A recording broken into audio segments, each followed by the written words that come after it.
આજે જે safety guard તમને લગાવવામાં આવ્યું શું કહેશો? મારું નામ સોની જીતેન્દ્ર હિંમતલાલ, ગામ ચાંગા, આણંદ જિલ્લો.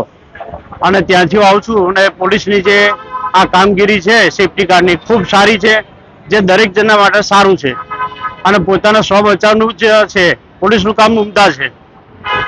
આ સેફટી ગાર્ડ લગાવવાથી કેટલો ફાયદો થશે? પોતાનો જીવ બચાવવા માટેનું છે.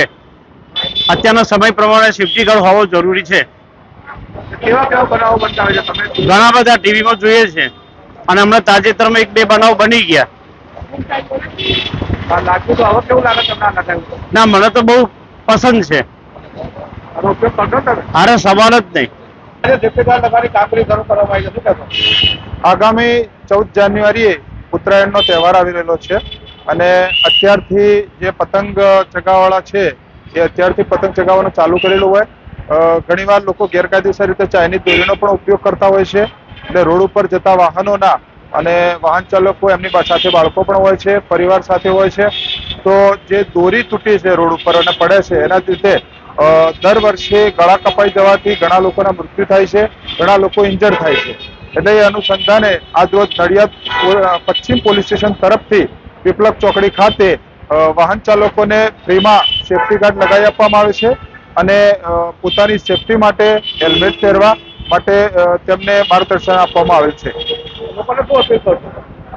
લોકો હેલ્મેટ પહેરે અને અહીંથી તો અમે સેફટી ગાર્ડ આજે લગાડી આપીએ છીએ જે લોકો જાય છે એમને, પણ તહેવાર દરમિયાન મફલર ખાસ બાંધી રાખે અને પોતાની રીતે એમના પરિવારના જે બીજા 2 વ્હીલ વાહનો હોય એમાં પણ પોતે સેફટી ગાર્ડ રખાવે અને લોકોને કોઈ જાનમાલનું નુકસાન ના થાય, લોકો સેફ રહે, એ જ તમામ પોલીસ વતી અમે બધાને અપીલ કરીએ છીએ. My school is one such future-ready school where I understand each and every concept taught in the class and don't rote learn, where teachers don't just use books and blackboard to teach but use new ways of teaching and learning like audiovisual learning, activity-based learning and group activities which enhances my conceptual understanding. My school also teaches coding, which is an important 21st century skill.